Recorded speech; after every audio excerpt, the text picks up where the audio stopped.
जगन्नाथ रथ यात्रा। भारत के उड़ीसा राज्य के पुरी में जब विशाल रथों पर सवार होकर भगवान जगन्नाथ, बलभद्र और सुभद्रा नगर भ्रमण पर निकलते हैं तो यह दृश्य न केवल धर्म, आस्था और संस्कृति का उत्सव होता है, बल्कि पूरी दुनिया में बसे करोड़ों भारतीयों के लिए संस्कारों की यात्रा बन जाता है। ये सिर्फ एक धार्मिक अनुष्ठान नहीं, बल्कि भारत की आध्यात्मिक विरासत की चलती फिरती तस्वीर है। परंतु इस वर्ष जगन्नाथ रथ यात्रा सिर्फ श्रद्धा और भक्ति की खबरों के लिए नहीं, बल्कि कानूनी अधिकारों, सांस्कृतिक दावों और विदेशों में धार्मिक असहिष्णुता की घटनाओं के चलते भी सुर्खियों में रही। आइए दो बड़ी घटनाओं के माध्यम से इसे गहराई से समझते हैं। पहला, पुरी में अनुष्ठानों पर कॉपीराइट और ट्रेडमार्क का प्रयास। क्या है मामला? उड़ीसा सरकार और श्री जगन्नाथ मंदिर प्रशासन ने जगन्नाथ से जुड़े अनुष्ठानों, धार्मिक शब्दों और प्रतीकों पर कानूनी अधिकार स्थापित करने की प्रक्रिया शुरू की है। इसका उद्देश्य ये है कि मंदिर की पारंपरिक पवित्रता से छेड़छाड़ ना हो और इस विरासत को व्यावसायिक या सांस्कृतिक रूप से विकृत ना किया जा सके। क्या क्या है जिसे ट्रेडमार्क किया जा सकता है?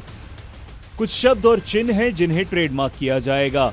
शब्द हैं श्री मंदिर, जगन्नाथ धाम, महाप्रसाद, श्री क्षेत्र और पुरुषोत्तम धाम। इसके साथ ही कुछ चिन्ह और प्रतीक ट्रेडमार्क किए जाएंगे, जिनमें मंदिर के चिन्ह और रथों के डिजाइन प्रमुख हैं। क्यों उठाया गया ये कदम? विदेशों में निकाली जाने वाली रथ यात्राएं जैसे इस्कॉन द्वारा ये अक्सर पुरी की तारीखों, परंपराओं और रीति रिवाजों का पालन नहीं करती। इससे पवित्रता को लेकर पारंपरिक अनुयायियों में असंतोष पैदा हो रहा है। हाल ही में पश्चिम बंगाल के दीघा में बनाए गए एक मंदिर द्वारा जगन्नाथ धाम नाम के उपयोग पर विवाद हुआ, जिससे ये मुद्दा और भी गंभीर हो गया। इसके साथ ही ये सांस्कृतिक रूप से भी महत्वपूर्ण है।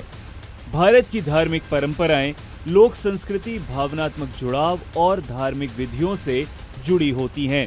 इन्हें कॉपीराइट और ट्रेडमार्क जैसे आधुनिक कानूनी औजारों के जरिए बचाना एक नया और असामान्य कदम है, पर समय की मांग भी यही है। अब इसी रथ यात्रा से जुड़ा दूसरा मामला जो विदेश में हुई एक बेहद घृणापूर्वक घटना से जुड़ा हुआ है। कनाडा में रथ यात्रा पर हमला धार्मिक असहिष्णुता की एक भयानक तस्वीर है।